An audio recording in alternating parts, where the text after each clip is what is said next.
अस्सलाम वालेकुम, मैं हूं अदील इम्तियाज़ और आप देख रहे हैं तख्ती ऑनलाइन। क्योंकि आज का प्रोग्राम दुनिया के बेहतरीन एजुकेशन सिस्टम के बारे में है, इसलिए मैंने कोशिश की है कि मैं उनके ही अंदाज़ अपनाऊं। आज की मेरी वीडियो आउटडोर रिकॉर्ड हो रही है, इसलिए आपको बैकग्राउंड में बहुत सी आवाज़ें आएंगी, लेकिन इस वक्त मैं सर्दियों की धूप में बैठा चारपाई पर अपने लैपटॉप के सामने ये वीडियो रिकॉर्ड कर रहा हूँ और हम बात करेंगे दुनिया के बेहतरीन एजुकेशन सिस्टम की, जिसने पूरी दुनिया को हैरान करके रखा हुआ है। इस एजुकेशन सिस्टम में ऐसी क्या ख़ास बात है? इनके रिज़ल्ट चेक करते हैं और रिज़ल्ट भी इनके अपने स्कूल के अपने बनाए हुए इम्तिहानों से नहीं चेक करेंगे, बल्कि programme for international student assessment PISA testing के ज़रिए इनके रिज़ल्ट चेक करेंगे, जो कि दुनिया का सबसे बड़ा टेस्ट होता है। इस टेस्ट में दुनिया के तमाम मुल्कों के बच्चे शामिल होते हैं, जो बड़े बड़े मुल्क हैं एजुकेशन में, और उनकी उम्र 15 साल होती है। 15 साल में बच्चे 3 मुख्तलिफ सब्जेक्ट्स के टेस्ट देते हैं। इन सब्जेक्ट्स में साइंस के टेस्ट होते हैं, मैथमेटिक्स के टेस्ट होते हैं और रीडिंग के टेस्ट होते हैं, और उनकी बिना पर इनकी असेसमेंट की जाती है, एवेलुएशन की जाती है और नंबर्स दिए जाते हैं। तो मैं आपको लेके चलता हूँ उस मुल्क जिसने पिज़्ज़ा टेस्ट में 2000 से 2012 तक अपनी धाक बैठा के रखी। इस मुल्क का नाम है फिनलैंड।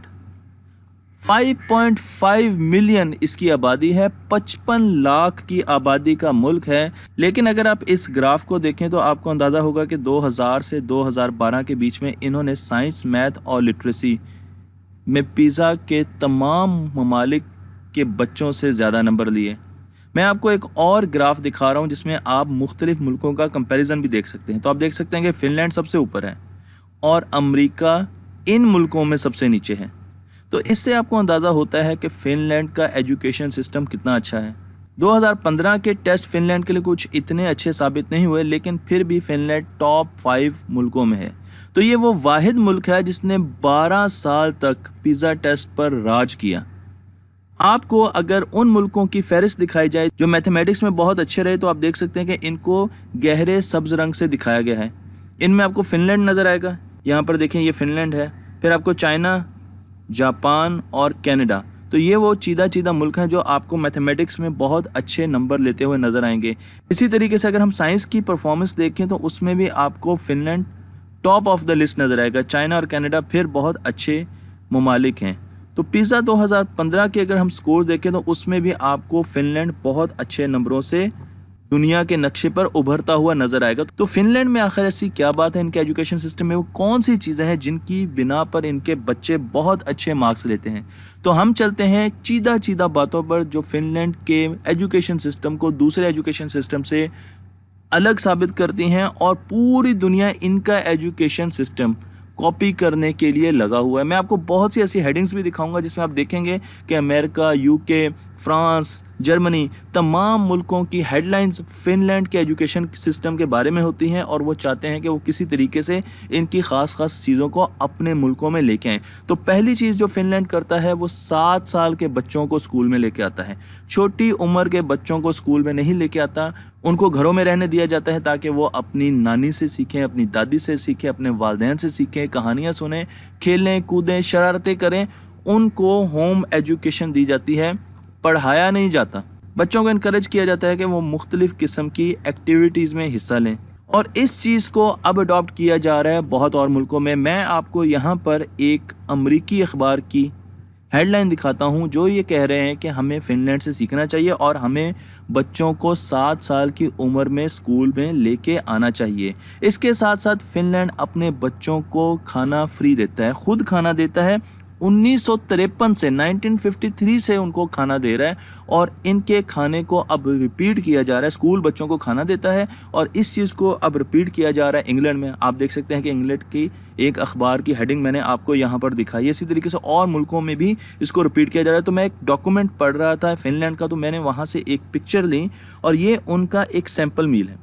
तो मैंने इसके साथ इसकी पूरी डिटेल भी यहाँ पर डिस्प्ले कर दी। तो आप देख सकते हैं कि इसके अंदर एक उबला हुआ आलू है, सब्जियाँ हैं, बॉयल्ड सब्जियाँ भी हैं, कच्ची सब्जियाँ भी हैं, मछली का एक पीस भी है, रोटी जिसे वो ब्रेड कहते हैं, और दूध का गिलास है।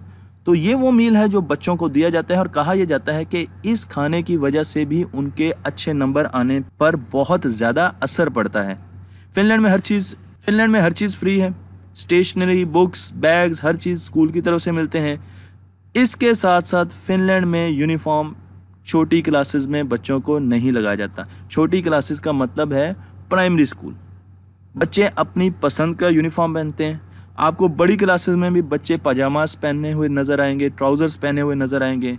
एक स्टडी ये कहती है कि बीन बैग्स पर बैठ के बच्चे 20% ज़्यादा सीखते हैं। अगर उनको टेबल पे बिठाया जाए और बीन बैग्स पे बिठाया जाए तो बीन बैग्स पर बैठने वाले बच्चे 20% ज़्यादा सीखते हैं। इसलिए नॉन कैजुअल किस्म का, इनफॉर्मल किस्म का उनका सिटिंग अरेंजमेंट होता है जिसमें आप लेट भी सकते हैं, आप मैट पे बैठ भी सकते हैं। असल मकसद है पढ़ना और उस तरीके से पढ़ना है जिस तरीके से आप समझ सकते हैं कि आप बहुत ज़्यादा इजी हैं। ज़रूरी नहीं हर क्लासरूम में हो, जिस तरीके से ज़रूरी नहीं हर रिकॉर्डिंग स्टूडियो में हो। तो मैंने फिनलैंड से ये सीखा कि आप आउटडोर रिकॉर्डिंग भी कर सकते हैं, जिस तरह वो क्लास जंगल में ले सकते हैं। फिनलैंड की एक और बड़ी खुसूसी बात यह है कि वहाँ पर बच्चों को खुश रखा जाता है। कहा जाता है कि अगर बच्चे खुश होंगे तो वो बहुत जल्दी पढ़ेंगे, इसलिए उनको ऐसी एक्टिविटीज़ में एंगेज किया जाता है जिससे वो खुश हों। आप यहाँ पर मुख्तलिफ़ किस्म की पिक्चर्स देख रहे हैं और आप देख रहे हैं कि डिसिप्लिन, जिसे हम कहते हैं कि डिसिप्लिन की पाबंदी नहीं है। फिनलैंड में आपको ये डिसिप्लिन नज़र नहीं आएगा, लेकिन उनके बच्चे बहुत ज़्यादा परफॉर्म करते हुए ज़रूर नज़र आएंगे। फिनलैंड में होमवर्क नहीं होता। 2016 तक फिनलैंड में बहुत कम होमवर्क था। 2016 में फिनलैंड में होमवर्क ख़त्म कर दिया गया। तो बच्चा अगर 1 बजे 2 बजे घर जाएगा तो उसको होमवर्क नहीं करना पड़ेगा। वो घर में अपने वालिदैन के साथ बातचीत करेगा, मूवीज़ देखेगा, दोस्तों के साथ खेलेगा वो और सोशल किस्म की एक्टिविटीज़ करेगा। इसी तरीके से फिनलैंड में टेक्नोलॉजी का इस्तेमाल बहुत ज़्यादा होता है। क्लास में मुख्तलिफ़ किस्म की वीडियोज़ दिखाई जाती हैं, यूट्यूब भी दिखाई जाती है।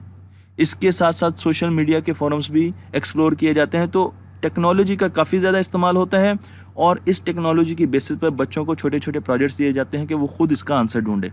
एक अमेरिकन अपने एक आर्टिकल में लिखता है कि जब मैं फिनलैंड गया और मैंने फिनलैंड के स्कूलों में देखा तो हर वक्त क्लास से बाहर बच्चे शोर कर रहे होते हैं।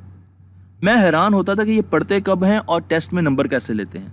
और फिर मुझे बताया गया कि उनको हर 45 मिनट के बाद 15 मिनट की ब्रेक होती है। हमारे मुल्क में ब्रेक का कॉन्सेप्ट ही नहीं है। फिनलैंड में हर 45 मिनट के बाद 15 मिनट की ब्रेक दी जाती है। और मैंने इतनी वीडियोस न्यूरो साइंस की बनाई हैं जिसमें बताया गया है कि ब्रेक करने से बच्चों का जो फोकस मोड में दिमाग होता है वो डिफ्यूज़ मोड में चला जाता है और ये पढ़ाई के लिए बहुत अच्छा है। एक और बात जो मुझे काबिल ज़िक्र लगी फिनलैंड की वो ये है कि उनके क्लास में हर किस्म का बच्चा होता है। हमारे स्कूलों में अमूमन अच्छे बच्चों का एक अलग सेक्शन बना दिया जाता है और जो बच्चे निस्बतन कमज़ोर होते हैं उनका अलग सेक्शन बना दिया जाता है। इसको फिनलैंड में जुर्म समझा जाता है, इसको क्रिमिनल एक्ट समझा जाता है और तमाम बच्चों को एक क्लास में डालकर उनको यकसा पढ़ाया जाता है उनकी नीड्स, उनकी ज़रूरियात के मुताबिक। आपको फिनलैंड के स्कूलों में कोई फिक्स सिटिंग अरेंजमेंट नहीं मिलेगा। हर चीज़ नॉन ट्रेडिशनल है, उन्होंने रवायात को तोड़ा है।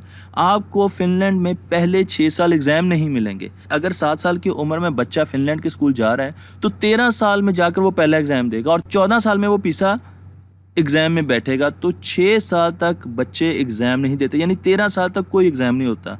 टीचर अपनी एवेल्यूएशन पर बच्चों को बताता है कि उनको किस चीज़ में इम्प्रूवमेंट की ज़रूरत है और उनके वालिदैन को ये चीज़ें कम्युनिकेट कर दी जाती हैं। अब कुछ टीचर्स की भी बात कर लेते हैं। फिनलैंड में टीचर्स का मास्टर्स होना, ये 16 ईयर्स ऑफ एजुकेशन का होना ज़रूरी है। इससे कम टीचर फिनलैंड में आपको नहीं मिलेगा। टीचर हाईली पेड लोग होते हैं जिन्हें 2012 में 3000 USD यानी $3000 की पे दी जाती थी 2012 में। तो अब का आप अंदाज़ा लगा सकते हैं। इसके साथ साथ टीचर्स को 4 घंटे डेली काम करना होता है और 2 घंटे की उनको कम से कम 2 घंटे की हर वीक ट्रेनिंग दी जाती है। टीचर्स की बहुत ज़्यादा इज्जत होती है। टीचर्स को लॉयर्स और डॉक्टर्स के बराबर समझा जाता है। तो अगर आप फिनलैंड में हैं, टीचर बनना बहुत मुश्किल है। हज़ारों लोग टीचर्स की असामियों के लिए एप्लीकेशंस देते हैं, लेकिन बहुत कम लोग होते हैं जो कि टीचर्स बन पाते हैं। एक और चीज़ मुझे जो फिनलैंड की बड़ी यूनिक लगी, उनकी क्लास जब शुरू होती है तो एक टीचर असाइन किया जाता है क्लास को और उसके बाद 6 साल या उससे ज़्यादा उसी टीचर ने हर सब्जेक्ट पढ़ाना है। उनके टीचर्स चेंज नहीं होते। हमारे मुल्क में स्कूल में हर सब्जेक्ट का अलग अलग टीचर है।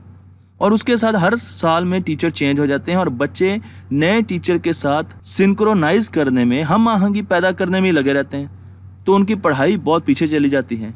फिनलैंड में एक टीचर आएगा और उसने आपको पहली क्लास से क्लास 6 तक लेके जाना है। उसने आपको साइंस पढ़ानी है, उसने मैथमेटिक्स पढ़ाना है, उसने आपको इस्लामियात पढ़ानी है, उसने आपको उर्दू पढ़ानी है। हर सब्जेक्ट वही टीचर पढ़ाएगा। इससे टीचर को भी अंदाज़ा हो जाता है कि किस बच्चे को मैंने किस तरीके से हैंडल करना है और बच्चों का वक्त ज़ाया नहीं होता है। ये एक बहुत ही ज़बरदस्त आइडिया है जो मुझे बहुत अच्छा लगा।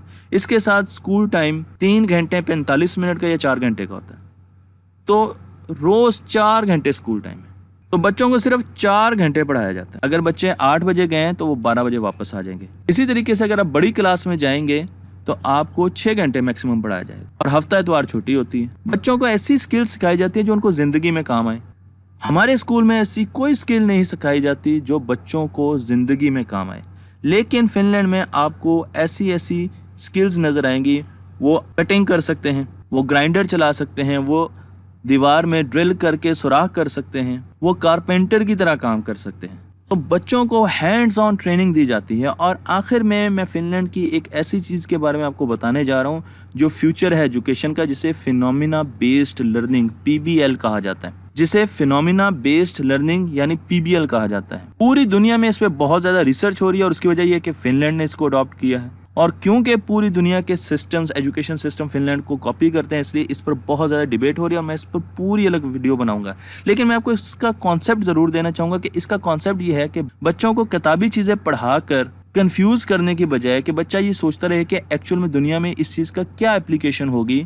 रियल वर्ल्ड प्रॉब्लम्स दिए जाते हैं बच्चों को रियल लाइफ से प्रॉब्लम्स दिए जाते हैं। उनको कहा जाता है इन पर क्वेश्चन बनाएं, इन पर रिसर्च करें, इन पर एक्सपेरिमेंट्स करें, फिर इनके आंसर्स ढूंढें और फिर अपने आंसर्स को आकर बताएं और फिर अगर इसमें कोई इंप्रूवमेंट है तो फर्दर इंप्रूवमेंट करें। मैं आपको एक एग्जांपल देता हूँ।